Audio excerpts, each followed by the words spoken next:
Donald Trump taking on crime during Monday night's debate. Remember this? Secretary Clinton doesn't want to use a couple of words, and that's law and order. And we need law and order. If we don't have it, we're not going to have a country.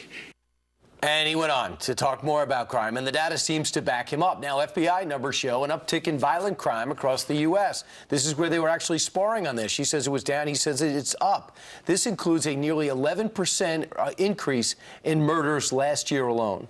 Here with his reaction is Fox News contributor and radio talk show host David Webb. Good morning, David. Good morning. Was Trump right about this, about law and order? He's not only right about law and order, he's right about and needs to expand into the secondary and tertiary effects of crime on the community. The numbers and the trend lines are there in the way crime is changing in this country. There are other issues in New York. They've had issues with reclassification, with precinct-level reclassification of crimes that leads to ComStat reports that make it look better. But the secondary and tertiary effects, we talk about the big crimes and the criminal, are the victims, whether it's a financial cost, whether it's a medical cost, which can also include financial, or even the costs to the community. Sure. It affects the safety and security of the community. It also affects the jobs. Companies stay, businesses stay where they can operate. So there are many effects of crime, but the numbers alone are there. In New York alone, we're well over, I think we're 20 or 22 murders over 2015 reports right now. Now, that's not as tragic as it is in Chicago, but we see the trend lines going. And the thing that's often ignored, the small crimes. Small crimes are lagging indicators, typically, of a larger growth from misdemeanors to minor and major felonies. I'm glad you mentioned the jobs, because that is important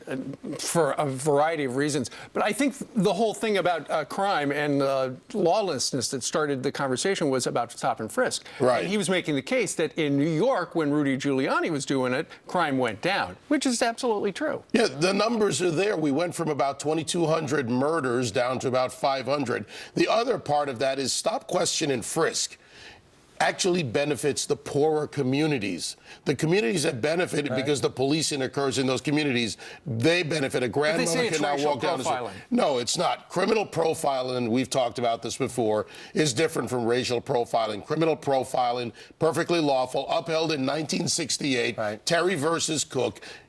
Stop and frisk is constitutional, the law of the land. Lester Holt was completely wrong in how he classified what happened with Judge Scheindlin, who declared the practice unconstitutional, but not the law. And by the way, that was then fought, and the case wasn't taken up again. And she's a cop-resenting judge, and everyone knows it. Meanwhile, the crime numbers are pretty staggering, too.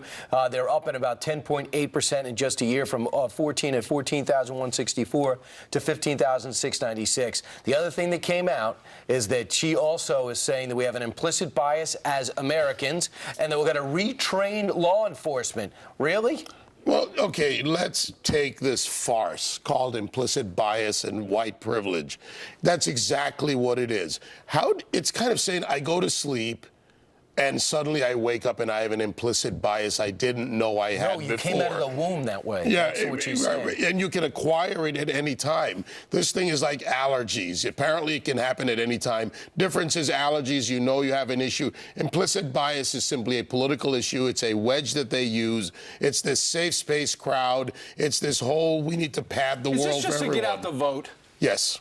The answer is yes. David, there was another shooting. We woke up this morning, another shooting in California. What do the candidates need to do now? Well, law enforcement, where the guy, an African-American guy, held up his hand like this, and he got shot. Yeah, they didn't know what was in his hand, but that usually is trouble for law enforcement. Right, and look, again, I always say this, we don't know all the facts. I've looked at some of the images of this, and it looks like that. You don't know what's in the officer's mind at that time, and apparently, according to early reports, he had mental issues. Look, there are a lot of things that need to be dealt with, but it's not going to be dealt with by attacking every case and turning it on the police. Because in the end, if you break down the relationship between the community and law enforcement, you break down the society. Yeah. And the left does not want to admit that it's important to have a law and order society. Hillary Clinton is making a base play. She's going after the black vote, which is a problem for her. They're not coming out in droves. The enthusiasm is down. Yeah. And frankly, again, I say this so many times to people, who do you call call? Who do you dial 911 and get? It's like the Black Lives Matter leader in Houston, graduate student. When he got robbed, he called 911. The cops showed up, and now he's calling for more police officers. Well, he's a hypocrite, isn't he? All right. Thanks, David. Appreciate it. Good points.